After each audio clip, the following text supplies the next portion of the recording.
Welcome to RPG Book Club, the podcast where we play a little bit of a video game and talk about how it makes us feel. I am Sam Allman.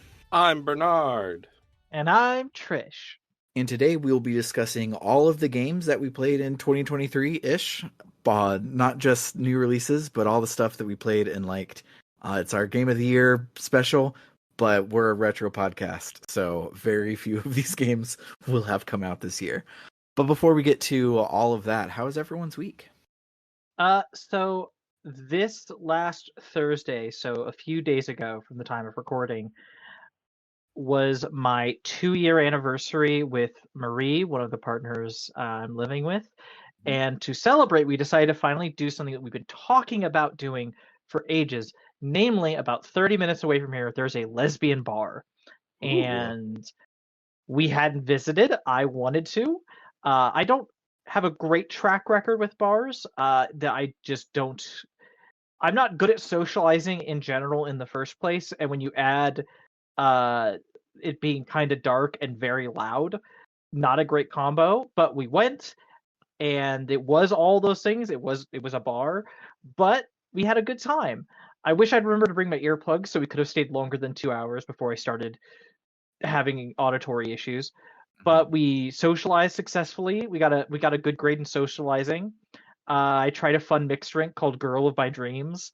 Their fries were really good. Learned more about the area, and it was just really cool. Also, there were so many cute girls there. Like, holy crap. There were so many cute girls. I love that. Nice. It was wonderful. I want to go back again another time. I also found out there's an arcade nearby within walking distance of the bar that is like you go in, you pay like a $7 cover fee, and there's fuck tons of pinball and other kinds of games you can all just, it's an arcade. And I'm like, that sounds dope as hell. I want to do that. That sounds like fun. Speaking of that, there's a place opening up near, like within walking distance of my home, which is really weird because I don't live in a walkable area, but it's like really close.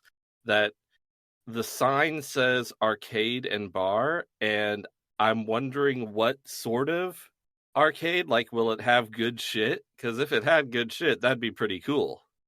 Mm-hmm. Yeah, the barcade up here on Willie Street in Madison, called IO, is really, really good. They have a giant Queen Bee, Killer Queen. Oh, Killer Queen, I think it's called. Yeah, they have a the full cool one. Yeah, have a full 10-player setup there, and it's so cool. It is very, very nice. It's no pinballs. Pinballs still is probably the coolest arcade that I've gone to because it's just extensive amounts of like deep catalog stuff. But IO has a much smaller selection, but their selection is very, very good. There's also some game, I can't remember what it's called right now, but it has only 4 colors: black, white, purple, and green, and you each play wizards that are playing soccer, but you have wizard powers. And that's amazing. It is one of these like new retro style arcade games, kind of like Killer Queen is, and it is quick and fast and eats quarters, and it's so much fun. I love it so much. If I remember what it's called, I will add it to the list of the main section that we're doing tonight because I played it for the first time this year. But yeah, arcades are cool. Yeah, I'll report back once I have a chance to visit. It's called Free Play bar and arcade. Oh, it's also a bar and arcade. Oh. Is the game you were talking about called Death Ball? Because I just Googled Wizard Soccer arcade game, and that's the first thing that came up. I think that's the one. It looks you like, and an adversarial wizard do battle to the death with arcade soccer platforming action for the magical implement known only as the Death Ball. Yeah, it's really good. Cool. I was just going to say, the only other thing I've got going on with my week, and it's not really of my week, but a previous to week, I have applied for more jobs, one of which is giving me an interview, it looks like, this upcoming week. I'm not like ecstatic about it because it's basically the exact same job I left in California, but it is also a job and I need money, so I will take it. Jobs are, unfortunately, the way you get money. Unfortunately. Hopefully the fact that I have like 3 years of experience working this exact job will be enough for them to be like, oh, hey, we should hire you. But you know. Yeah. My week, I don't even remember it. I feel like it was Christmas yesterday, and it is New Year's tomorrow. So, yeah, I know what I've been doing all week and why I can't remember anything. I've been playing Rune Factory 5 like stupid amounts. Oh, that's fun. Yeah, I Question mark? yeah, it's very very fun. It just uh we'll get into it later because it's really good. Oh. But uh it is not malicious in the way that it eats your time like Valley is, but it is a lot slower of days of Stardew Valley, so it tricks me into being like, oh, I'll just do one more day. I'll stay up for 13 more minutes, but the days are like an hour, so I stay up for way too long. But the other thing that I did this week is I read a crapload of the Frugal Wizard's Guide to Surviving Medieval England, and turns out the guy's not a cop. It's actually kind of an anti-cop thing by the end of it. It's not like a full-on like cops suck, but the cops are bad guys at the end. Like Okay. the only cops that actually make it into it. It's the um it's kind of like the Bourne Identity. He starts the book where he doesn't remember anything, and he's trying to remember things from his past as he goes through. And at the point I was when we recorded last week, he remembered that he was a cop because he remembered going to the police academy, but he was kicked out of the police academy and had been living a life of crime and was kind of like a low rung mafia dude. And so he basically is like, oh, I'm this hero, I need to do everything. Oh, I realize I'm actually a piece of shit, but I'm going to be a hero anyways. And the Sander Lanch at the end was super fantastic and really good. But Hey. yeah, it still is probably I haven't read much of the next two, but I've read like 4 chapters out of each of them, and this one's probably the worst out of the 4. But That's what I've heard. But of all books, I would still probably put it top 25% books. Oh, wow. So I've read a lot of books, so top 25% is not like the top 25 by any means. I was gonna say, I thought you meant top 25%. I was like, holy crap. Okay, No. 25%. You did say of all books, so yeah, there's a lot of books. Yes. Speaking of books, actually, now that you bring up books, I forgot about talking about this. I recently picked up some new books from the library. I picked up Gideon the Ninth, which I'm gonna finally try. I'm gonna finally try that, and I've been hearing so many good things. I've got Jasmine Throne, book by let me get up so I can check the author's name. Tashi Suri. It is a India-inspired fantasy book that is queer, and it sounds neat as hell, and I really want to read it. And then the one I have started reading, and I'm about a third, half-ish of the way through, is This Is How You Lose the Time War by Amal El Motar and Max Gladstone. Since it's the one I've actually been reading, I can just say this book is incredible so far. I'm so fucking intrigued. It is a twin narrative. It has 2 authors because they're 2 different character narratives, each author handling one of them, who are agents in a time war, each from a different possible future, each of them working diligently to try and make sure their future is the only future that happens. And they are each the only person on the other side the other respects, or like they're developing a camaraderie through their indirect noticing what the other one does, and so they start leaving letters for each other. It's adorable. It's adorable. I've described it as gayer than gay sex. It's very both agents are women, I should say. So it's a sapphic, longing, yearning love story, while also just being. I would describe it as it reminds me a lot of House of Leaves, in the sense of being. What's the word? It's surreal on the edge of absurdism. It's not at absurdist level. It's not past that line, but it's up to it, to where it's not just weird and strange, but it's very tongue-in-cheek. It's having fun, and it's just a blast to read. And it also just I'm very intrigued with where it's going. Heavily recommending it. I haven't been reading anything recently, but someone I follow on social media started reading Moby Dick for the first time and is losing their mind. And I'm like, man, I should reread Moby Dick. I love that book. Oh, that reminds me, I picked up to complete my Maddie and Bernard Won't Shut Up About This book collection. I now have a copy of The Great Gatsby, Moby Dick, Yes. and Jonathan Strange and Dr. Norrell. So I have all Yes. three now. I do love one of those books. Which one do you love? I have a lot of affection for Great Gatsby. It's been years since I read Great it. Gatsby. I read Moby Dick when I was way too young to understand it, and I'm curious if I would read it now if I'd enjoy it. Jonathan Strange and Mr. Norrell is just a book I've heard about but have not had the chance to dig into as of yet.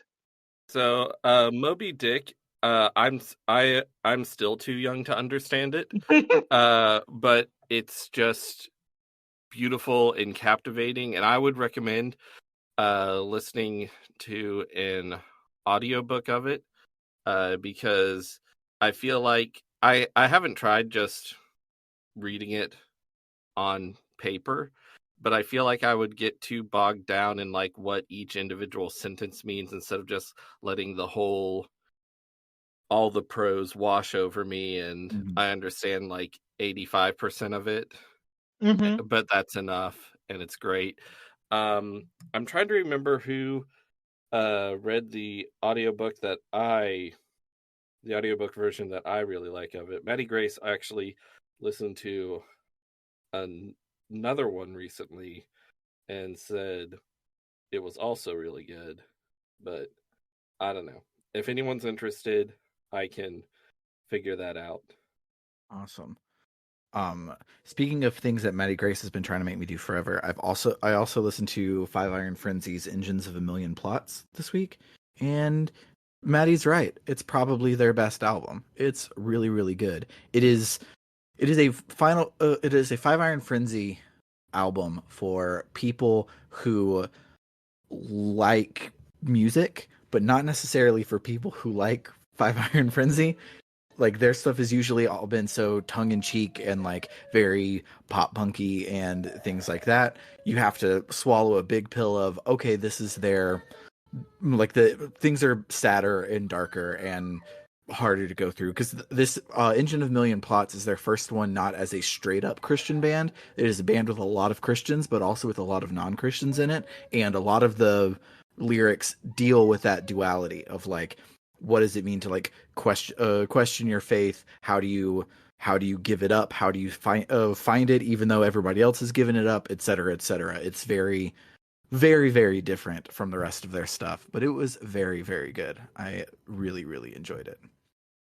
It's kind of like when Blink released Untitled. It's like sometimes when bands go dark, it's bad, and sometimes when bands go dark, it's their best stuff. And this is also true with Five Iron Frenzy. Is that I all don't three of know. us? I don't know what a Five Iron Frenzy is.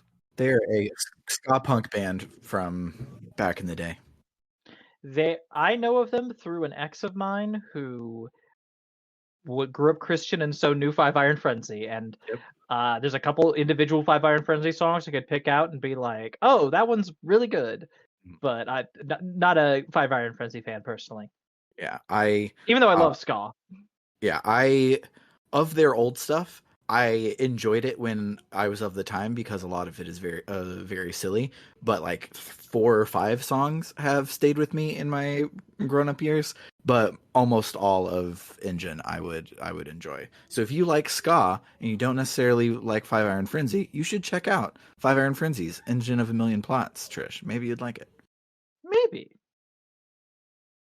But was that everybody? Did we all talk about our week? I don't know if I so. went, but nothing happened. Nothing happened? Okay.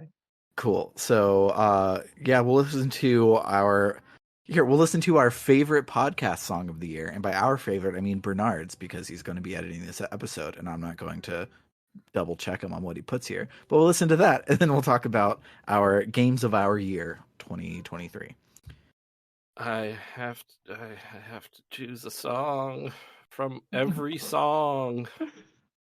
I'm gonna Star Power from Slow RPG. I'm gonna put that forward. 1, 2, 3, 4.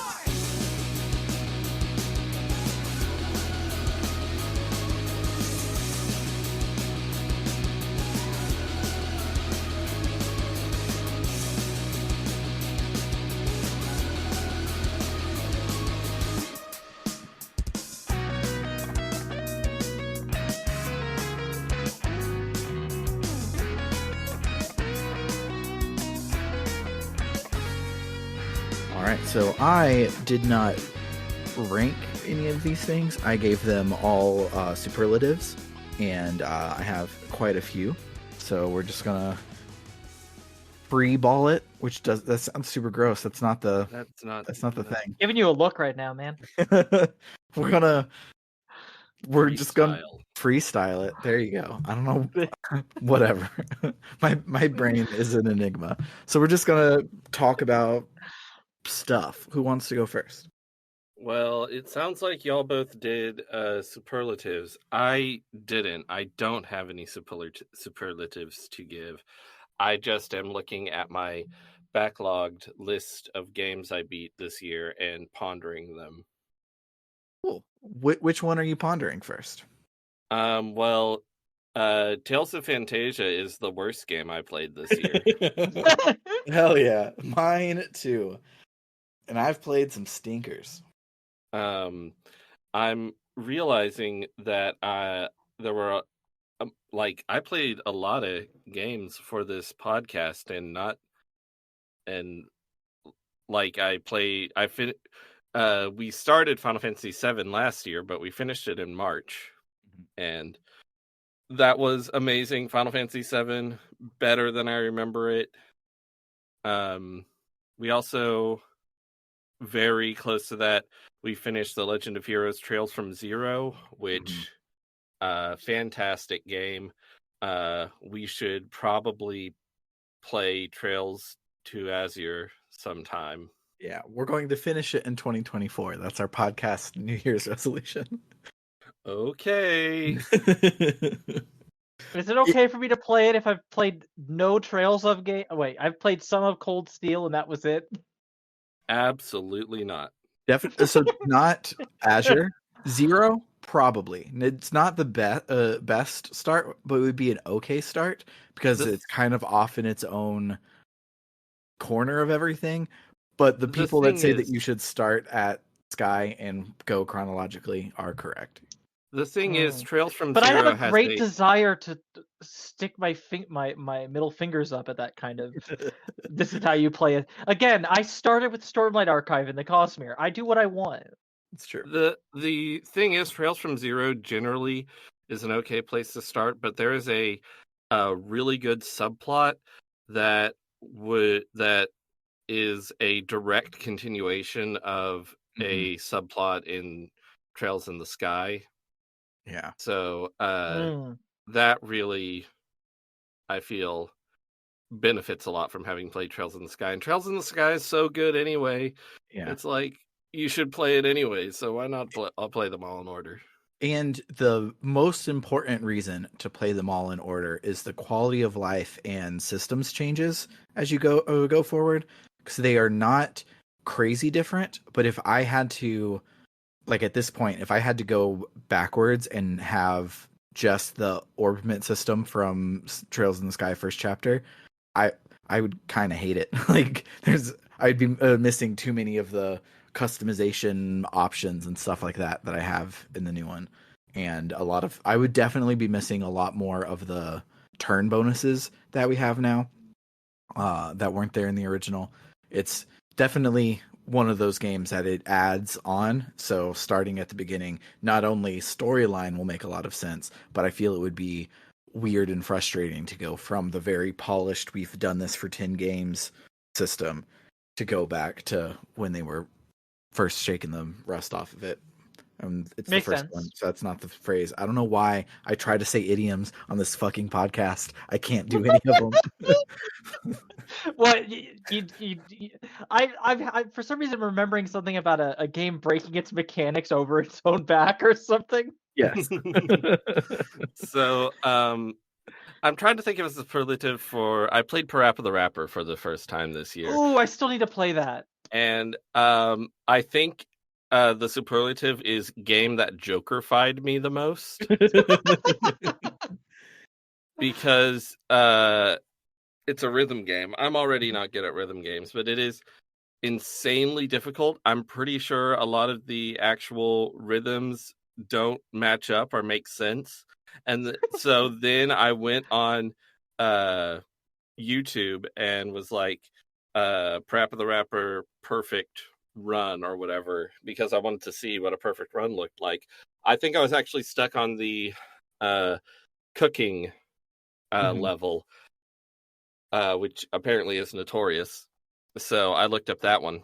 And it turns out you're supposed to freestyle, which I'm putting that in quotes because I'm putting it in scare quotes because that's a weird concept for this, not to make fun of Sam. You freestyle, which means just like mashing the buttons in a weird way. And What? Parappa just sort of makes sounds, and it sounds terrible, but everyone's like, you're a rap god. And What the hell? I hate it. it Joker-fied me. The game is still an absolute masterpiece of graphic design and audio design and stuff, but it did turn me into the Joker. I see. Well, I'm Yeah. sorry it turned you into the Joker. That sucks. So that's one superlative from me. Does anyone else want to do a superlative? I'm not doing superlatives. I have awards to give out.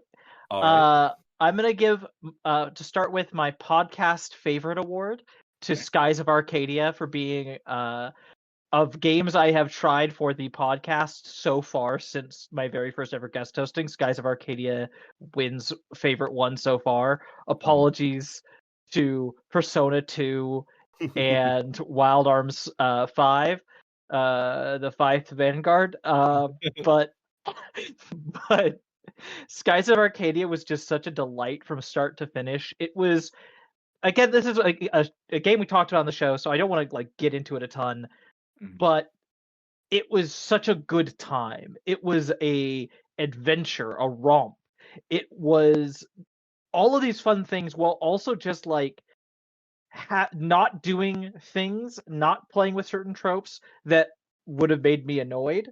As we've talked about extensively, the fact that there's no jealousy sort of thing between the two quote unquote love interests, and in fact, it feels much more like a throuple. It feels like there's some polyamory going on. Just a delight from start to finish. Really fun. The only downsides really being, sometimes there's some bits that just go, culturally, this is not great. I don't feel good about any of this. But if you completely ignore that bit and just focus on the fun characters and the fun combat and it just being a good time, it's a great time. I really loved it. We will have to play a damn good game on this podcast to ever beat that out for being my favorite one this podcast has introduced me to.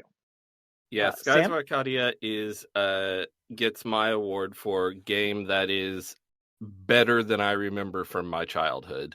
Which is a tough thing to do. Yeah, that doesn't happen often for people, but it happened for me with Skies of Arcadia. Yeah. Okay. I'll do one. Along a similar vein, my award for the best RPG maker I played, RPG maker game I played this year is Super Lesbian Animal RPG. It's so good. It broke that RPG maker over its own back. I have words to say about this you knew game. how the cheese was made. I Oh, I have words to yes. say about this game. Obviously, I'm saving that for later. But You I will can- just nod my head in solidarity. You can say what award you're giving it. We can just dive into it now. Fuck it. Okay. This game gets the award for strongest impact on my soul.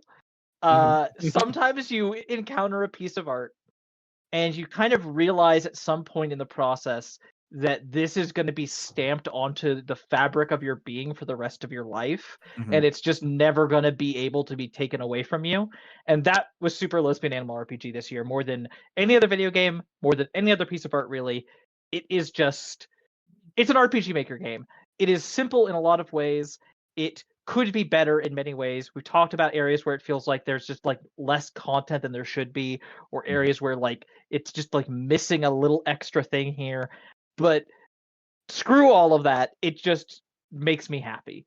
It brings me such unfathomable joy, and I am more of myself because I played this game.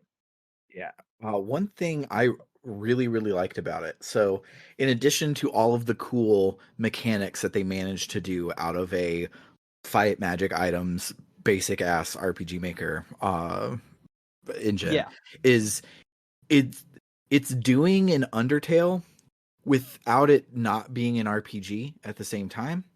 It's like it's about feelings, and you have the evil version of yourself, and you have all of these, like, we're trying to say something that Undertale, etc., have made really, really popular in the indie RPG space, but it didn't shy away from being an actual RPG where you do it. Where a lot of them, like Off and Space Funeral and Undertale, even, all of them are like, we're going to use the trappings of an RPG, but the RPG part is not necessarily the focus, and it's not necessarily important to us. But this one is like, no, when I went and fought a new boss, I was like, cool, I'm going to fight a new boss. And then I had a 30-minute cutscene where two girlfriends are trying to make up because they had a fight earlier, and the two things are very, very good together. And I didn't have to lose one to gain the other or something. Yeah, that is also one thing that really impressed me about Super Lesbian Animal RPG. I love that it is both a feelings game and a mechanics game, because I love both of those things, and getting them both at the same time is really cool. Is there another game you're pondering on your list, Bernard? Let's see. Mario and Luigi Superstar Saga gets the award for game from my childhood that's not nearly as good as I remember. Yeah, It kind of suck. yeah, I played that game for the first time this year as well. I did it for the JRPG canon, and it's fine, but it's not fine. Yeah, it's not like, it unfortunately is a Mario RPG, and Super Mario RPG and Paper Mario 1,000 Year Door are all super freaking fantastic and kind of some of the best RPGs. So it just being fine makes it suck. Yeah. Yeah. I feel like the battles are less mechanically interesting than Mario RPG and Paper Mario, and a lot of the scenarios sort of feel like chores, and there's a lot of not very good mandatory mini games. Mm-hmm. And I'm just surprised that this game has graphics this good, music this good, a Luigi this gay, and yet I still don't really like the overall product. You didn't enjoy playing jump rope? Oh, I No, hated that not jump rope game. particularly, no. You didn't like collecting all the coins so you could pay the fare to get into the country? I find that to be a funny gag. But yeah. Yeah, no. It's a yeah. My next one, I have the yes, I finally played this and it was incredible award, which goes to Disco Elysium. Ooh. Took me so long to play this game, but I have. And like, yeah, it's a fantastic work of art. It deserves every ounce of praise it's ever gotten. I think I will say in order to try to avoid saying things that I know so many people, other people have said about this game, because I cannot even comprehend how many words have been said about this game. It's an ocean. I will just say that I'd heard bits and pieces of this game going into it. What I didn't expect, well, I didn't expect the cosmic horror elements. I had not been spoiled that it was a cosmic horror story at the edges, which that Nice. was fun. But more than that, that it was a mystery, that it was a murder mystery, and that there was detectiving to be done, and that it would feel so good to do. Like, I love the Ace Attorney series. I've played a lot of mystery games. I enjoy the mystery genre.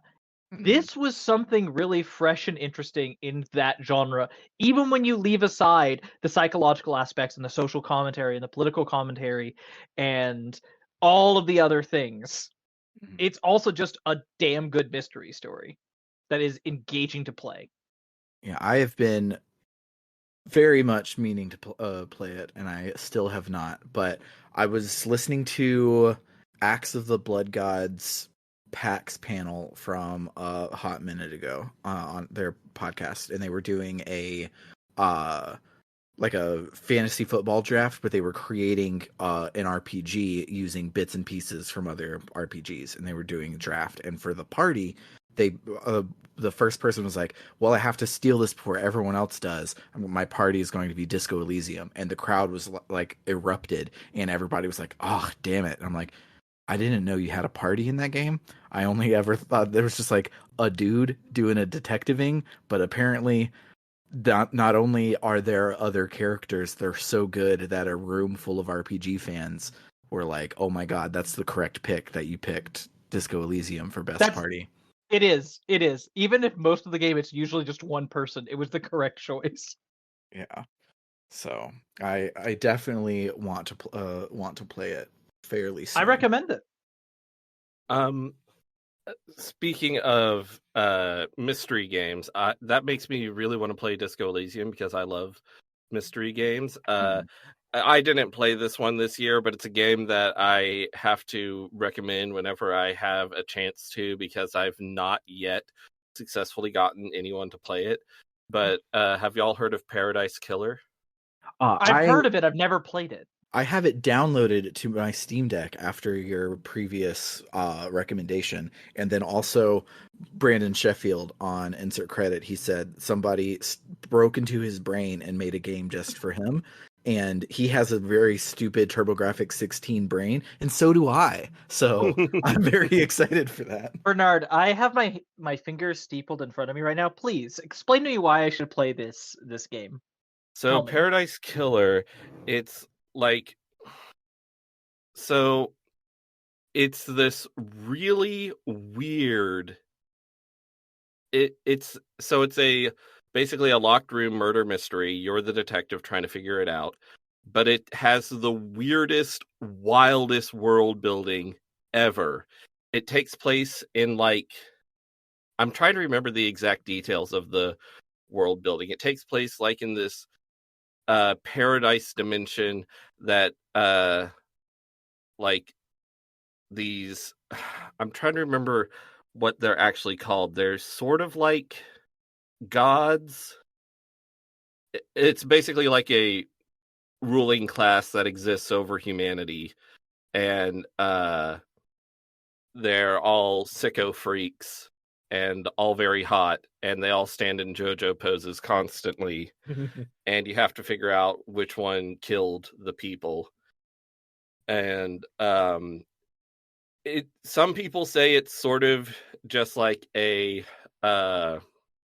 collectathon, like you just have to collect all the clues, but you do have to piece things together yourself and try and figure it out. And it's just a really fun, interesting mystery.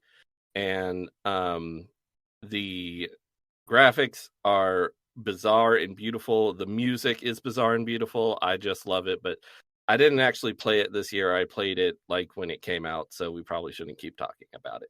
Okay. Too bad the more we're you going to. Well, the thing is, you've talked about this, and I was like, wait a second. I was like, the more you talked to me, I was like, what did I? And I looked it up. I've read about this game. I really need to freaking play it though, because yeah, it sounds insane in the It is, best way. it is absolutely bonkers.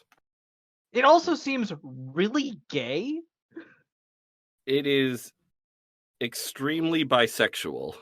Extremely bisexual. Okay, yeah, yeah. Um, so related. This is a game I did not play this year, but it is a game that I saw the announcement in a Nintendo Direct, said that's stupid, threw it out, and then after reviews, I was like, oh wait, no, never mind, I want to do it, and that's Paranormasight. It's the Square Enix mystery visual novel that came out apparently during one of their blunderbusses they did this year, where they just released like 40 games at the same time. And the thing that made me really interested in to what you do is everybody has basically a superpower that lets them kill somebody, and you, a detective, have to solve mysteries related to that. And one of the first ones, so this isn't a spoiler, it's very quickly at the beginning of the game. His power is that if you hear him talking, he's already won. He can kill anybody who has heard him talk. So you solve that case by going into the options menu and not selecting English voices or Japanese voices, but you put no voices. So then you just read that conversation, and he's like, "Why isn't it working? Why can't I kill you?" And then you can continue the thing. Oh And my there's god, God. I that love it. that sort of thing is like so cool. And even if it ends up just being like okay story wise, I feel it'll be a fun visual novel to play if they're willing to pull that out as one of the first cases of the game. So Okay, I have to. So you are a bastard. You have told me about this game. I'm going to have to get and play this game at some point. I yeah, am so immediately intrigued. yeah, Hell yes. I am also very intrigued. It is, I have a list of visual novels I want to get through as a late night before bed game, and I'm still working through Danganronpa 3, but after that I'm probably going to play either Paradise Killer or Paranormasight above Isomnium Files, which I've heard is amazing and one of the best ones in forever. But these other two I gotta play first. Man, there Amazing. are so many of those types of games that I want to play, but how far are you in Danganronpa V3? No one has died yet. Okay. I mean, it is a the very long opening. Yeah, the It preamble does. in that game is very long, but it's It very is, good but it's in my worth it opinion. because there's same because best cast in the series. I'm sorry, I don't want to get started on V3. Should I do my next award? Real quick about Danganronpa, because I did play Yes. that this year, so it counts. We're on topic again. We did it. We Okay. got back to Yes. on topic. Yay! I am just after the side scrolling platformer section where you Yes. quote unquote get the good ending if you're really good at the stupid ass game. I It's the worst. I love it. I tried it the 2 times you have to try it, but then I also reloaded my save just to see, and tried it 2 more times, and I gave up after that point, but I'm just after that. That's where I am in the game. It's a fairly Okay. long preamble, Mhm. but yeah. Someone else say one. What's another game we did this year? Game that I played, fell in love with, would probably be my game of the year, but I didn't even finish like the first section of it, even though I played the shit out of it, just because it's so huge, and is Baldur's Gate 3, obviously. Oh, that was my next one too. Awesome. I have two. It's my only game on here I have 2 awards for. I have most technical difficulties award because goddamn, I think this game has issues with technical problems even running it normally, but I'm running it on a crappy laptop, which has its own challenges. And then the fact I'm also modding it, and every time I finish getting it perfectly set up with mods and working, they release a new patch and it ruins everything. Most technical difficulties. And my second award for Baldur's Gate 3 is the I think I have COVID award. This is a reference to a Tumblr meme. Yes. In a way, you could say this is the Sapphic Love Award. Carlock is the best woman in all of 2023 in video games, in media, maybe life, existence. I don't know. I'm in lesbians with her, and she's the best. See, There are a lot of good girls in that game, but I never even met Carlock or the vampire. oh God, you should. They're great. The game is too big. It is very big. And I just ended up sort of falling off it for no particular reason. I think I just like got to a part where I was stuck on some battles for a while. And yeah, I ended up just not going back and finishing those battles. I want to start over, but also I want to like play Baldur's Gate 3 and do nothing but play Baldur's Gate 3 for a month. Yeah, fair. Speaking of tabletop playing games and their video game adaptations, my award for the best thing that's not a video game but it feels like a video game and kind of actually is a video game, if Jackbox counts as a video game, then this is a video game, is Foundry Tabletop playing Pathfinder 2E. It is so good at what it does.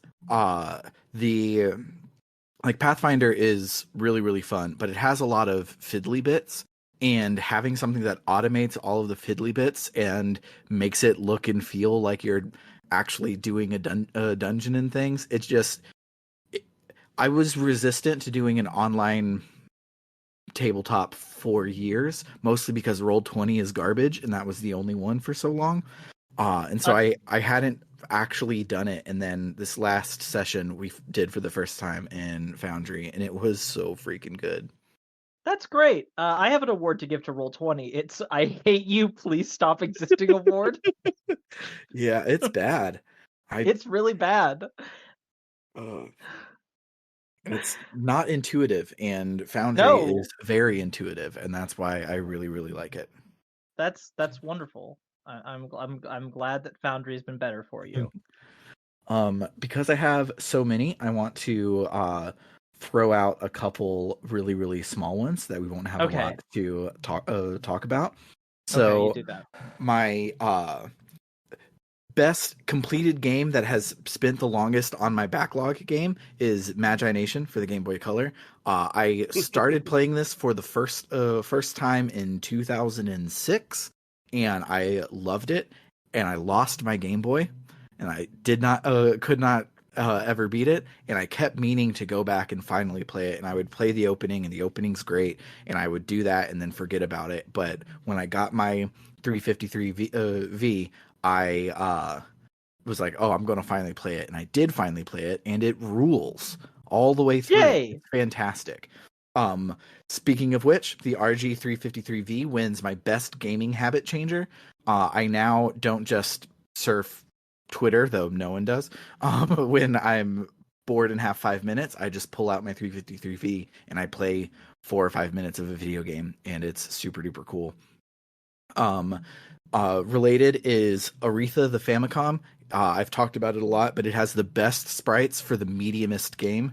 That's the award that it wins. The sprites are the main reason why I continue to play it. The plot is basically nothing. The overworld sprites are okay. The battle system is confusingly weird. It's like they made the part that shouldn't be complicated, and none of the other parts are complicated, so it kind of just it exists. But the sprites are fantastic, and that's why I love it. And then my final one of these quick little fast ones is Futariwa Precure Max Heart for the Game Boy Advance is the best dumb licensed platformer for the GBA that I played this year. It's not great. It's a licensed platformer for the GBA, but there are a lot of really bad licensed platformers for the GBA. So this one being fun the whole way through makes it stand out amongst its peers. Wonderful. I'm gonna go next. I'm gonna say Mod of the Year award. my mod of the year award goes to Fallout Who Vegas, a mod for Fallout New Vegas, which adds Doctor Who stuff into the game. It's ridiculous and lovely, and I haven't come even really close to scratching what the mod adds yet. It's one of those insane mods that adds a billion things to the game. The thing I'm going to give it the most credit for is that it isn't as simple as you go into a TARDIS and you're like, oh yeah, I want to go here. It's like no.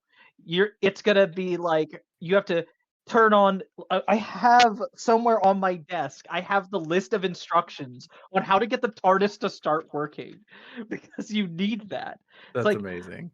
you need to use the helmet regulator and then activate the space-time throttle and then disengage the locking down mechanism and then release the time rotor. And it's like you're moving around the console having to hit all these buttons and flip these switches, and then if you're doing it without autopilot, it becomes a little like it's like almost not like a rhythm game, but like it'll highlight at certain points in the flight different things that you need to go hit to make sure you get there safely. And it's just lovely. Like it going the extra mile to give silly names to all the bits of the TARDIS console and to make you have to walk around it using all of them in order to fly it is an excellent choice, and I adore it. That's fantastic. I should play that one before I play Fallout New Vegas so I can be a fake queer. uh, Bernard, Yeah. you got any left? The award for game I completed this year, which was a new release, the only one, is Super Mario RPG Remake. Yay! Really good. My main complaint really is just that some of the animations don't hit, because like when it should be like when the characters fall down comically, it should be they're standing and then the next frame they're on the ground, but instead they have in between frames and it just doesn't look as good. Yeah. Yeah. But other than that, it's mostly just fantastic. Well, I'm very Also, glad to hear that. a lot of the new arrangements of the music aren't great, but you can turn on the old music if you want. That's so good. Yeah, and contrary to when everybody stopped listening to the episode, me and Trish actually really liked the game. We talk about all of the things we don't like up front, and everybody rage quit out of the episode. But if you listen all the way to the end, that when playing that game broke my brain in a good way, because I accidentally said the phrase in the podcast that fun is better than good, and that kind of just bled out into my entire life. And it like I almost want to get it like tattooed on me now, like it just as my life mantra that fun is better than good.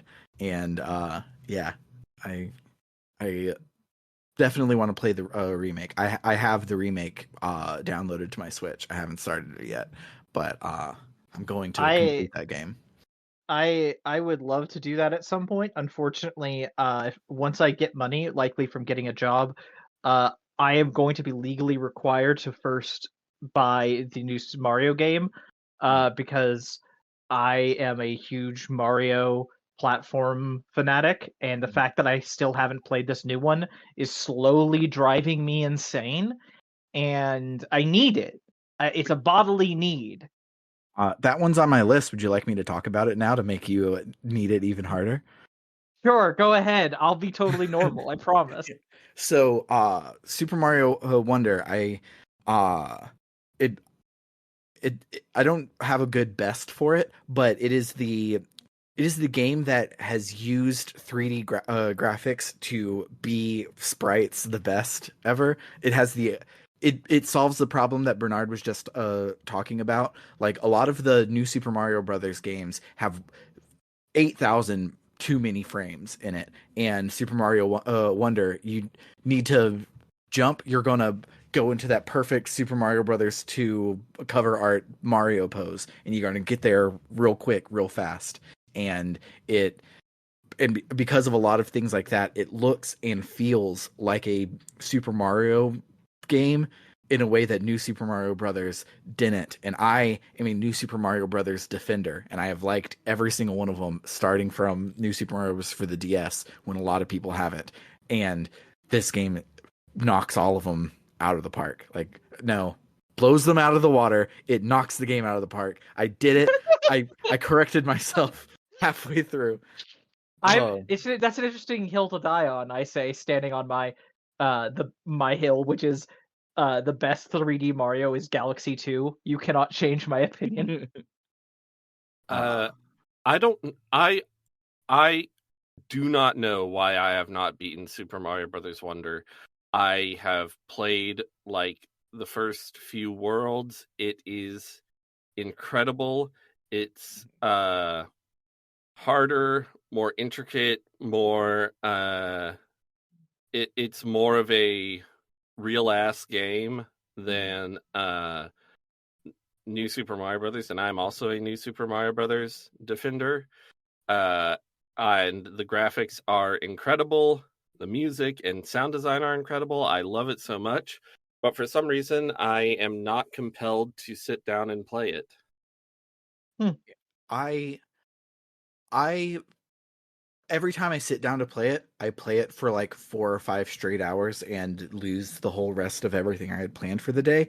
But those don't happen as frequently as other games where I'm like Rune Factory 5, where I literally downloaded a bunch of Banjo-Kazooie Christmas hacks because there's a lot of them, and I downloaded those to have a nice, calm day after Christmas, relaxing, playing one of my favorite games in a way that is similar to the season that we're in. And I loaded up Room Factory 5 and played it for 12 hours. And Super Mario Brothers Wonder doesn't do that for me, but it, in the same way, I'm kind of knocking out like 3 of them at one time. In the same way that Tears of the Kingdom is, I know I have so much more Tears of the Kingdom I can play, so I'm not in a hurry to play it all. It's like, oh no, this is a well I want to keep going back to. And Super Mario Brothers Wonder is kind of like that, where it doesn't have my hooks in me where I absolutely need to finish it and play every game and get every single Wonder Seed, but every time I play it, I want to play it for a very long time. I made the mistake of playing too much Tears of the Kingdom and then hitting a point where I had overdosed on it, and now I'm like waiting to be in a state where I want to play it again. Because I did not finish it. I have not even touched Tears of the Kingdom. It's very good. I was so excited for it. I also have not touched Final Fantasy 16. I was so excited for it. Yeah, I haven't played 16 at all this year. One thing is that the weekend comes and it's time to play video games, and I play video games for this podcast. Yeah. At least we have a literal half as much of that to do every week. So I'm gonna do a really bad segue and said one of you said something about Super Mario Wonder being more technically skill required, a more difficult real ass Mario experience. And that's my really bad segue to my next award, which is most improvement in ability over the course of the year award, which goes to Super Animal Royale, which is a free battle royale game on Steam that my one of my partners absolutely adores. Hi Keela, you're the sweetest, and I love you with all of my heart. I was playing it right before the podcast with her. It's very fun. It's 2D battle royale with cute animals, and you do unlockables and whatever. You can pay for it if you want to, which I'm not going to. It's very fun. I'm still not good, but I have definitely noticeably improved over the course of the year playing it, which makes me happy because I used to suck so bad that I felt bad playing with people because I felt like I was just getting them killed. Yeah, that's how I feel when I play online shooters or anything. Like, I remember I made an attempt at some point to play Destiny. This was years ago.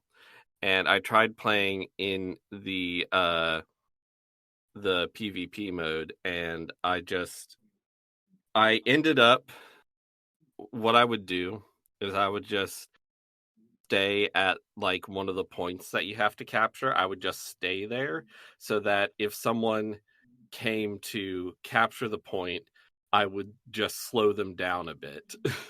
Because if I tried to go out and do anything, I would just die immediately. But I could just sort of be a speed bump. I could manage that.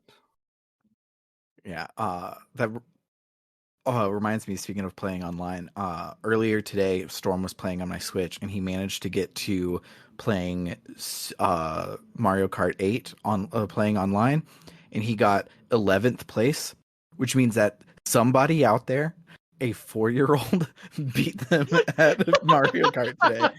It was probably a 3-year-old. It was probably a 3-year-old.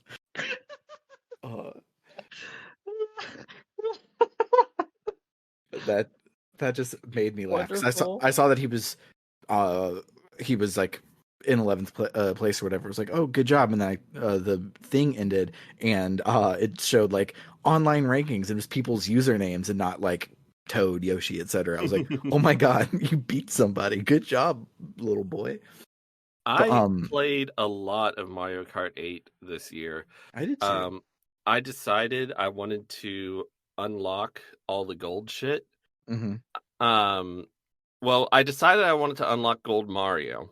Mm-hmm. So I did all of the time trials for the base tracks and the original DLC tracks. Mm-hmm. So that's like 48 tracks.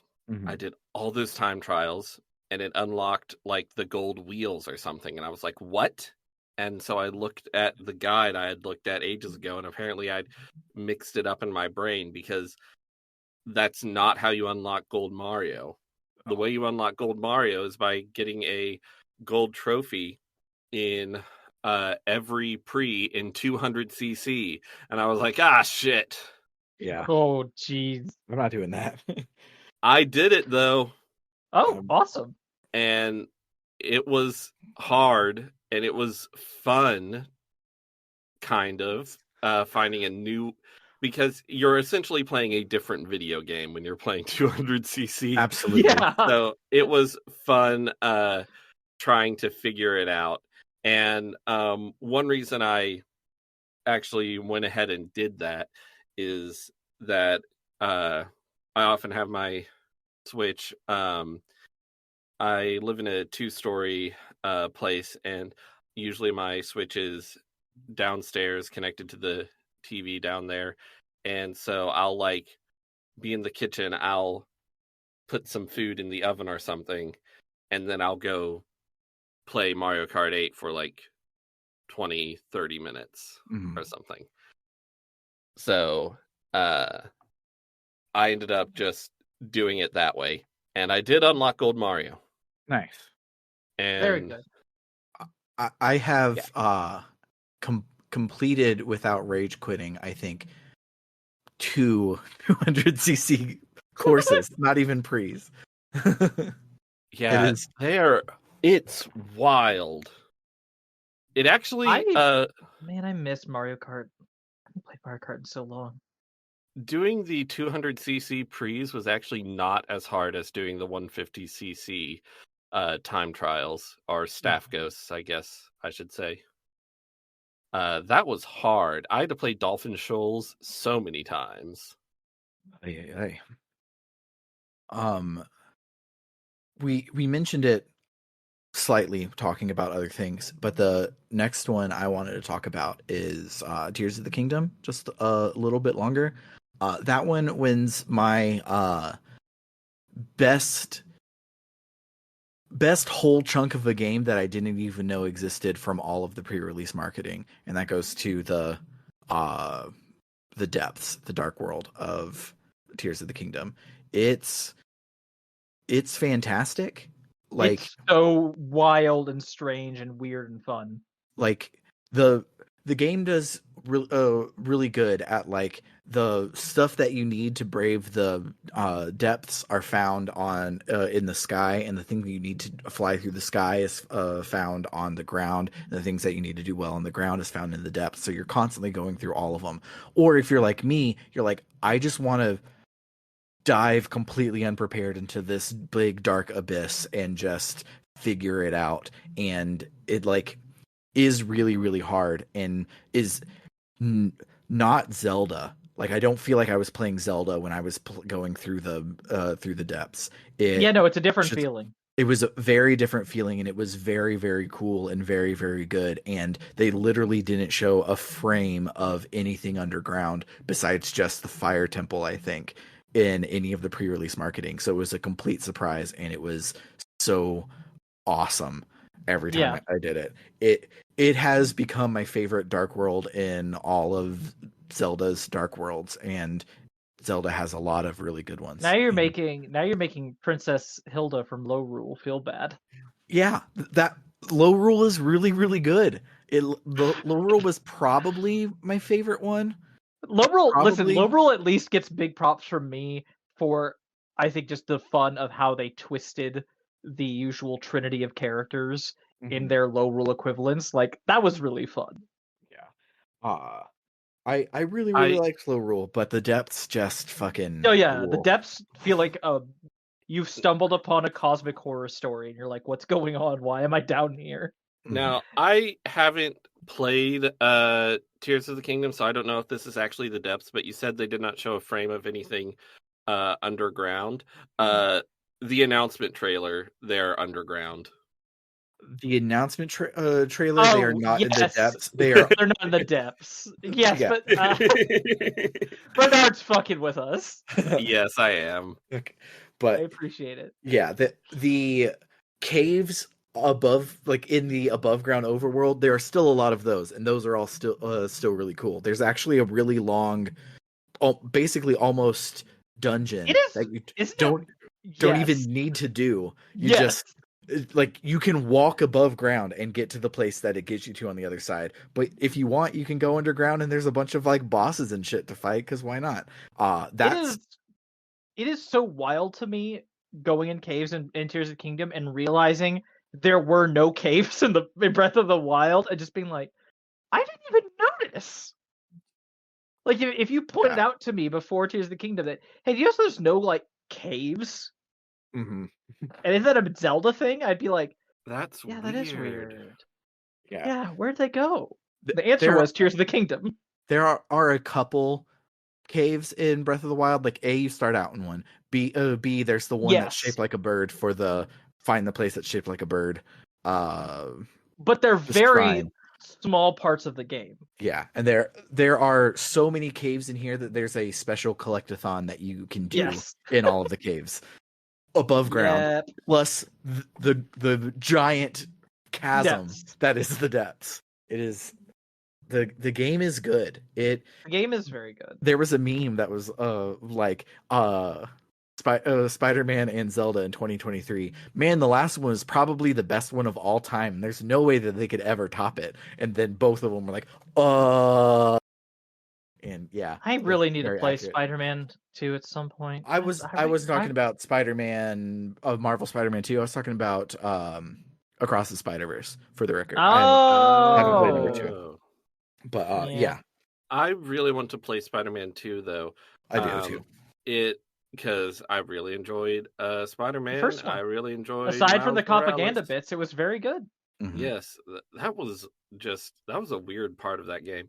Yeah. It was such a weird part of that game. It basically rubs your face in like one of the most problematic and shitty parts of any superhero like Yeah. property, is just that idea of like the criminal, the inherent criminal. Oh, they're out on the streets, and it was just like, let's turn that up to 20, and it was like, bad idea. I didn't Yeah. like that. Which is one of the things I loved the most about Miles Morales is they were like, Yes. yeah, we saw that and we agree. So now all our main bad guys, we're not confident enough to make them actual cops, but they're going to do like, you can't record us, sort of like very much the cops sort of things. And Miles entire thing is he doesn't work for the cops, he works for the people. So he makes his own. He doesn't have a police scanner. He has an app that people can say, "Hey, I'm having trouble. I need a Spider-Man," and he comes to do it. And it's so good. That's very good. It is definitely a response to Spider Cop from the first game. Yeah. Um, I've got Spider-Man go ahead, 2, I'm sure, is fantastic. I have every belief it's fantastic, but apparently there were lots of people that were surprised or disappointed or something that didn't win Game of the Year, and I'm like, guys, Tears of the Sorry. Kingdom and Baldur's Gate 3 came out this year. Like, And Alan Wake yeah. 2, and lots of shit came out this year. 2023 was for video games what 2022 was for film. Like, sorry that the one you didn't get up there, but there's too many contenders. What are you talking about? Yeah. My favorite part about 2023 for new releases is there are so many games that are like, oh, these are kind of like monumental game-changing games, and we have like 4 or 5 of them.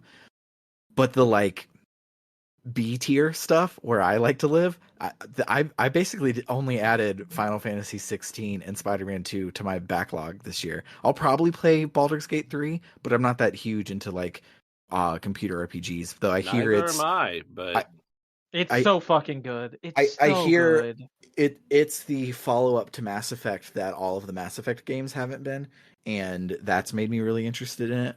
I'm But pouting now. yeah, so like it's just bonkers how like I agree, Spider-Man 2, no matter how good it is, it couldn't compare to the vast number of best game of all time contenders that came out this year. But also there weren't enough like stupid anime games this year, and those are the ones that I want to play. Yeah. There are a lot of games that came out this year that like I heard some people just like absolutely losing their minds about Octopath Traveler 2, and I want to play it so bad, but there are I so want to many play games it that came so out this year. bad. I want to play it so bad, but I have no money. I have it downloaded, but when will I have time to play it? That's Yeah. the thing. Too I busy have playing Tales of Destiny Director's Cut. yeah, and Rune Factory 5. Can I do my last award, please? Yes. I've only got one left, which is generated the most lore award, which goes to Sentinels of the Multiverse. If people don't know, Sentinels of the Multiverse started life as a cooperative card game that at some point got a video game version. It's on Steam, which is how I've played it. I have not played the physical version personally as of yet. I am big into superheroes, especially I am unfortunately a giant DC fangirl who also has a couple of Marvel franchises she really likes. So Sentinels of the Multiverse being a very superhero flavored thing where they are taking specific references and pot shots at different aspects of the big franchises while also really making it their own lore with their own characters and their own world and everything is just really fun. But specifically for this year, me, my sister, and a friend of mine started playing the three of us together every so often. And what will end up happening is we just start role playing as we're playing and like having our characters banter with each other and talking about like these character combinations as like a specific superhero team. And it's like actually generating lore for this freaking stupid universe in my head that I have to devote time and energy to. And I love that. I love it so much. This is a very fun game. I'm just gonna recommend this game to people. It's very fun to play with other people. Just be aware it can also be extremely difficult and punishing. And you can sometimes just get completely screwed over. But very fun. And it's cooperative instead of competitive. I have always wanted to play it, but I have a card game about superhero comics that I'm working on, and I didn't want to cross contaminate. But Understandable. But I also haven't touched that one in about 3 or 4 years, so maybe I should just file it away somewhere and just play Sentinels of the Multiverse because it's always looked really, really cool. If you ever want to hang out and play, I would absolutely love that. It's very fun. I'm gonna throw out there as my favorite bit of lore detail because it's one of my favorite ones. And I'm like, I don't feel like this just feels wholly original. Like this doesn't feel like it's really a reference to anything. There was a villain early on who is La Capitan, who is a Spanish pirate woman who has a time traveling ship, and so has assembled a crew from all throughout time so she can go around stealing things. And then during a big crossover event, a new hero appeared, La Comadora, who is her from the future as an old woman who's become a good guy. And Amazing. and then there are alternate versions of the heroes you can unlock. And so at some point there is an alternate La Commodora who is her younger self at the inflection point where she starts to turn from villain to hero. And I just adore that out of order, silly time travel storytelling. And also her deck is just really fun to play. But yeah, that's my last award. I really enjoy this. I'm not a multiplayer game person. I have to be pulled and dragged to play multiplayer games. Mhm. And I have 2 on my list to give awards to. So thank you to the people in my life who've been pulling me by the hair to play these games. What about you, Bernard? Do you have any more? There's just a lot of games that I enjoyed playing this year. I enjoyed playing Metal Gear Solid on the podcast with Sam and Maddie Grace. I had played that before, but it was really fun to revisit. Games wild, games Mhm. hard, games dense. Yeah. Game is meaningful, game is impactful. Also, let's see. I played my first Pico 8 game this year, which was the original version of Celeste. Nice. That was really fun. The full version is, of course, a lot more game, Mhm. but playing the original was also cool. And I replayed Paper Mario, which is an absolute masterpiece with a few parts that sort of drag a little bit, but I won't be upset if I have to play it again for this podcast. Yeah. I have just 4 quick ones left, and I won't spend too long on all of them. But my favorite game that I replayed this year, it was Mega Man Legends 1 and 2.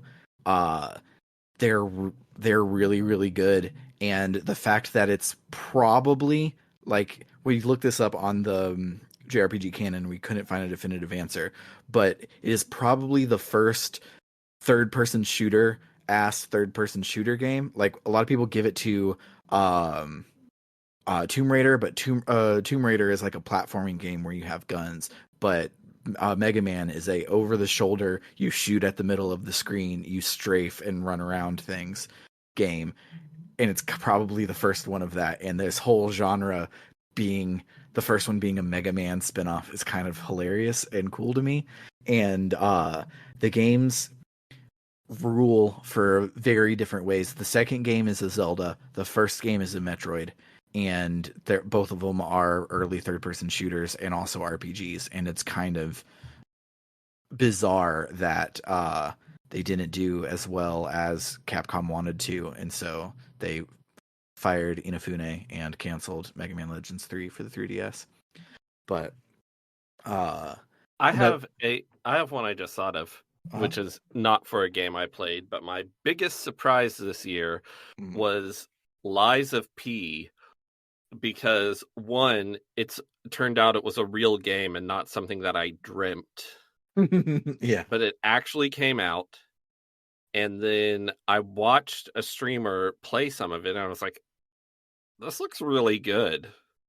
yeah, And then everyone started saying, this is really good. And I'm like, that's so weird. I love it. Good for them. yeah. I don't think I would have ever thought that a Souls-like based on Pinocchio would be good, but apparently it's really good. Yeah. Its name is bad though. Lies of P is a bad name. They should have workshopped that. Yeah. when I was watching the streamer play, they got to what I came in a little bit into the stream, but I think this was the first major boss in the game. It was this giant puppet. They're robots, but they call them puppets. Yeah. That had a really tall, thin top hat on its head. Just because that's sort of the visual style this game has. And then, like, halfway through the battle, after you do a certain amount of damage, he grabs the top hat, pulls it, his head comes off with it, and he uses his head as a club. That's amazing. And I'm like, this rules. Yeah. Dudes rock. Yeah, maybe I'll play it, but I feel I should play like a regular Souls-like before I play the weird Pinocchio one. But I'm also now I want a Pokemon Souls-like. Ooh. Because you almost said Pokemon. Yeah. Remember a couple years ago where Pokemon was like, what if we made a Tekken and what if we made a League of Legends? And both of those turned out to be good. Keep that energy, Pokemon. Just give us a multiplayer big ass Monster Hunter ass Souls-ish game where we go out and we fight a giant Gyarados or something. Yeah, that's for free. Y'all can have it. As humans. We fight them as Don't humans. give it to them for free. They can afford to pay you for it. They can pay me an exposure. It's fine. No! I'm not. I'm As being your agent. No. So another game that has been on my backlog for forever, but I hadn't actually played any of it yet, wins the award for best marathon session. When I went down to Texas when my mom passed away, I brought my 353V and I binged the entirety of Breath of Fire 4, and it's good.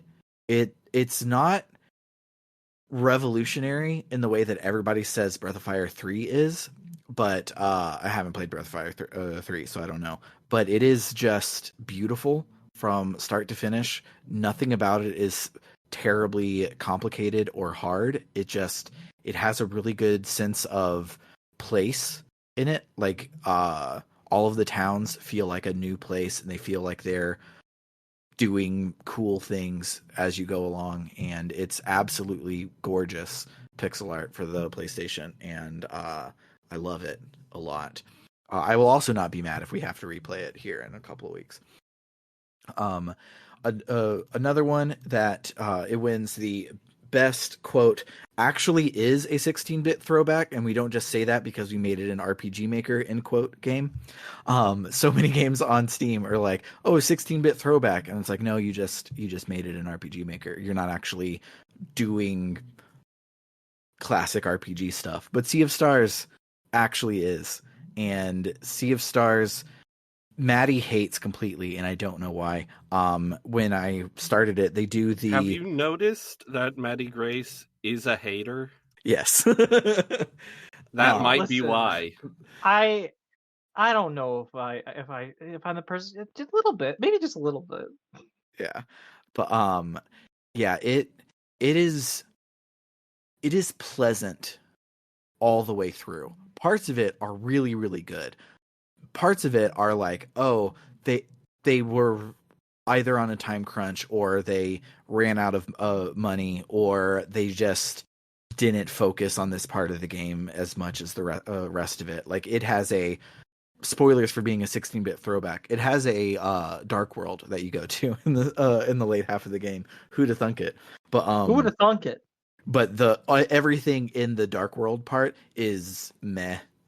Like, nothing about it is awesome, and you also get like 2.5 party members in that part, which is too much. Like, in Final Fantasy VI, you get all of your party members in the first half, and then you recontextualize all of them in the second half, and that feels good. Imagine if you were playing Final Fantasy VI, and after you got your entire party together, you added just 2 new people along the way. They would feel weird and tacked on. Realm and what's his name? You get them in the first part, don't you? Get that. I don't know, but they always felt weird and tacked on to me. I mean, yes. But basically they would feel like Go-Go, but instead of being an alternate character, they're like, no, Go-Go and Umaro are really important to the plot, and we just have to deal with them, and they've been here for 12 seconds. But Yeah, it has some weirdness in the back half, and kind of a bit ends pretty abruptly. And they do a throwback to Chrono Trigger, where there's a bunch of side quests that you can do to then get a different ending at the end. But instead of it being okay, we don't know what to do, but I guess we can go fight the final boss, or we'll just explore around and stumble upon all these things. You have to get the bad ending, and then it unlocks the ability to do the other Oh. ones. So Hmm. my brain says I beat the game, so I'm not going to go get the good ending. But even though the good ending involves my favorite character, I'm not going to do it. But yeah. I did play back when it came out. I played The Messenger, Mhm. which is by the same studio, and I Yeah. believe takes place in the same world. And that game rules. If it does, that'd be super cool. I'd be willing to play around in this world more. But It's a like 2D hardcore action platformer game, mhm. and it's real good. Yeah. And the last one that I have is not a video game, but it's just Deck in general. They went from being a kind of bad command line program to pretty. They deliver on the promise that RetroArch gave us, where they're like, "Oh, RetroArch, we want it to be a thing where there's it's super easy for everyone to set up, et cetera, et cetera." But because it's really big, it became too big, and now it's not easy to set up. And now Deck is out for Windows, so you can use it everywhere, and you just download it, and it solves all the things you need it to, and you just it it made retro gaming like easy again for the first time in a very long time, and it's so cool, and I really really like it, both on the Steam Deck, and I have it installed on my gaming computer now that it's out for Windows, and it's just I don't do all of the extra stuff that I do on the Steam Deck, where I like import it into my Steam library and all that other jazz. I just use it because it makes playing retro games good and easy, and I don't have to worry about it, and I know that all of the controls are going to be set up correctly and all of that, and it's just good, and I like it a lot. Mm-hmm. Emu Deck rules. Yeah. Yay! I want to give a incomplete list of all the games that came out this year that I want to play. Mm-hmm. I want to play The Legend of Zelda: Tears of the Kingdom, Super Mario Bros. Wonder, Alan Wake 2, Final Fantasy 16, Fire Emblem Engage, Diablo 4, Pikmin 4, Baldur's Gate 3, Octopath Traveler 2, Spider-Man 2, Sea of Stars, Master Detective Archives Raincode, Pseudo Regalia, Thirsty Suitors, Stray Gods, Chants of Sonar, Lies of P, Cocoon, Assassin's Creed Mirage, Sonic Superstars, World of Horror, Jusant, WarioWare Move It, Persona 5 Tactica, Dragon Quest Monsters: The Dark Prince, Sonic Dream Team, and probably some more. Thank you for reminding me that WarioWare Move It came out this year. I'd forgotten, and that's another game that I desperately, as someone who's always loved the WarioWare franchise, I definitely want to get that. WarioWare Move It looks so good, and I've heard it's good, and I'm glad, because I wasn't really a fan of what's it called, Get It Together, or Mm-hmm. WarioWare. What's that? What is it called? The The last Switch DIY one. one? No, the last one on uh Switch. Yeah, Get It Together. I didn't like that one too much. I did not play that one. It's not that good, but I hear Similarly, Move It is good. uh, games that I have not played that came out this year that I really really want to play, is Atelier Ryza 3 and Dredge, and Dredge sounds cool. Dredge sounds super cool. Um, uh, let's see. I'm Oh, scrolling. Resident Evil 4 remake. Resident Evil 4 remake. I really want to play. Um, the System Shock remake. I really want to play. Final Fantasy 16. I really want to play. And Bomb Rush Cyberpunk. That's the other big one that's on my list from this year. I would want to play Bomb Rush Cyberpunk, but I've not yet played and understood what I was doing in Jet Set Radio, so I Mm. want to do that first. Yeah, for someone who Jet Set Radio Future is one of my absolute most important games that changed my brain in the way that Trish was talking about earlier. I don't really like the first one that much. I just can't get into it for whatever reason. So Same, unfortunately. I'm hoping that Bomber Cyberpunk is a little more future and a little less Jet Grind Radio. But Oh, I remember some more games from this year that I want to play. go for it. Oh, I want to play Little Goody Two Shoes, Oh yeah. El Paso Elsewhere, The Making of Karateka, Void Stranger, Paranormicite, which we talked about. Probably some others. Did Pizza Tower come out this year? Yeah, it came out in January. Yeah, So Pizza Tower.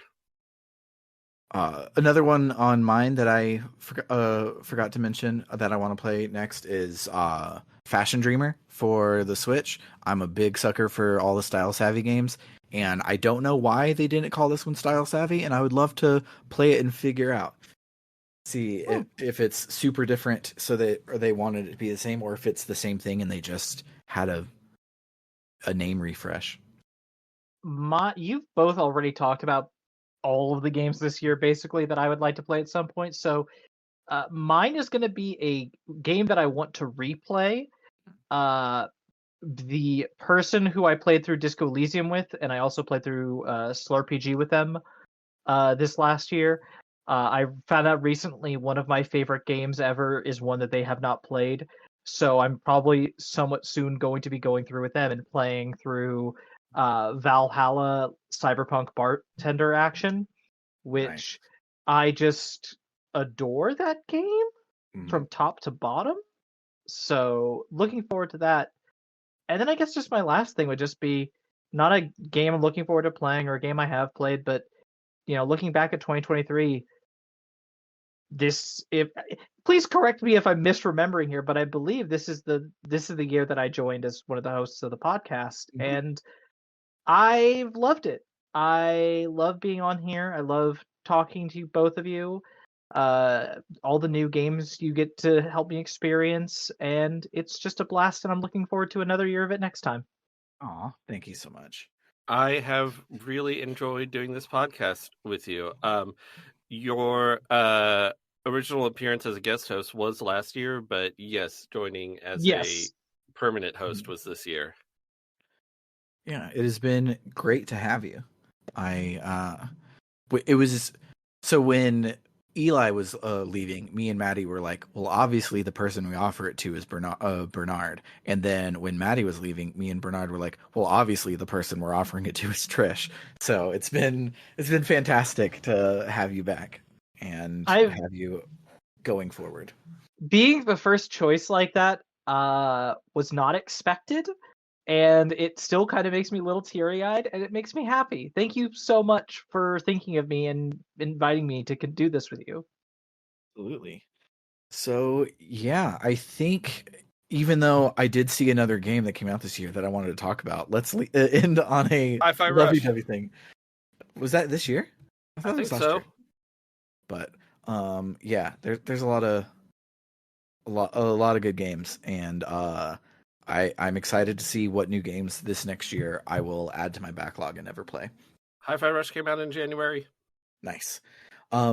So yeah, that will do it for this week. If you like what you heard, you can head on over to www.rpgbook.club, where any and all donations help us cover the cost of running the show, making it better and better. If you set up a recurring monthly donation, you also get some additional benefits. If you donate $1 or more a month, you get access to our bonus feed, where for the past 2 weeks, we haven't posted of anything, but this week, we did a New Year's special. It's too late to listen to it because it's a live thing that we're doing tomorrow as of recording, a couple of days ago as of the time you're hearing this, where we're just hanging out in the Discord all day long playing games, and that's a thing that only backers get to do. Yeah, and Um, I've made a list of games that I want to play on this stream, and I have a feeling that some of my answers for favorite game experiences of the year would be different if we were recording this on January 1st, because I got some fun stuff planned. yeah, me too. Um, you also will get access to our polls to decide what we play next on the main feed. Right now, we have a big knockdown, drag out fight between all of the games that have ever lost a poll on our podcast, and there are 16 of them going up against each other. Currently, I believe Paper Mario 1 is in the lead, and then the second place is a highly contested.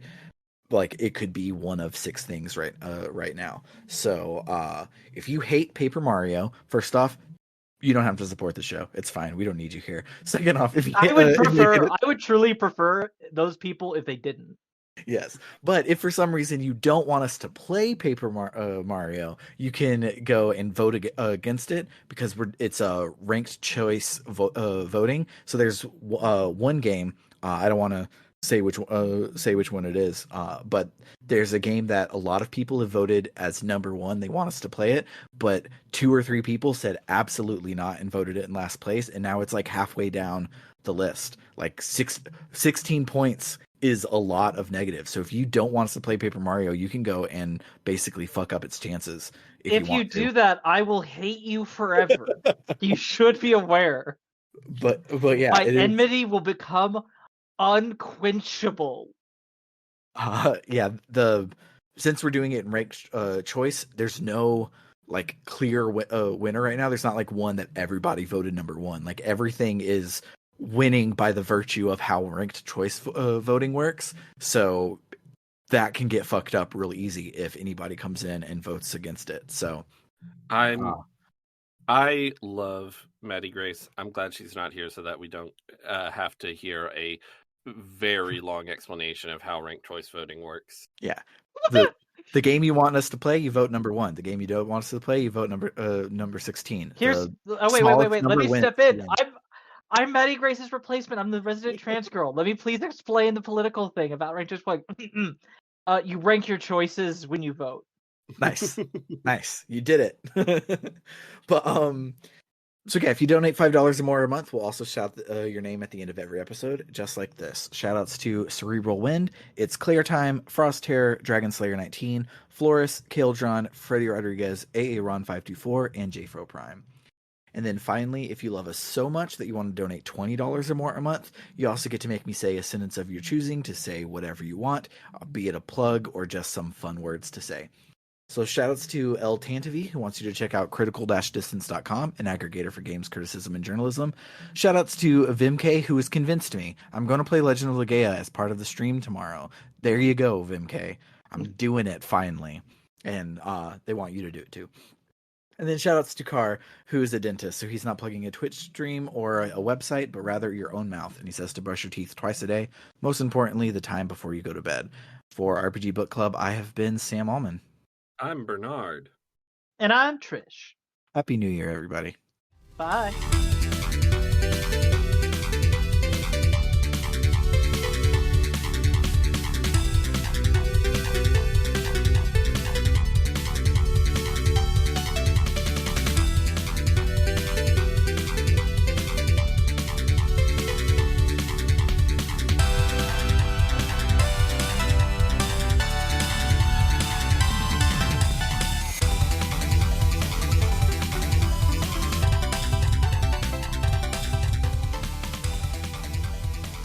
That was a long one. Yeah. I'm That glad. was fun.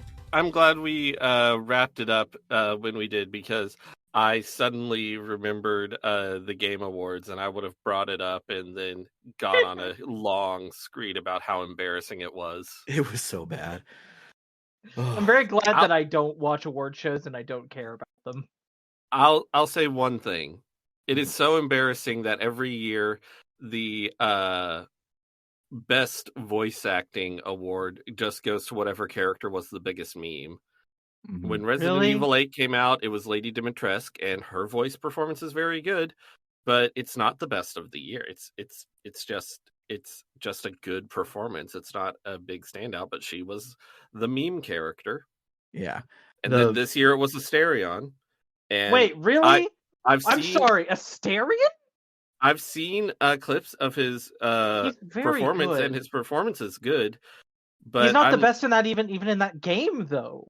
But he's the meme character that everyone's horny for.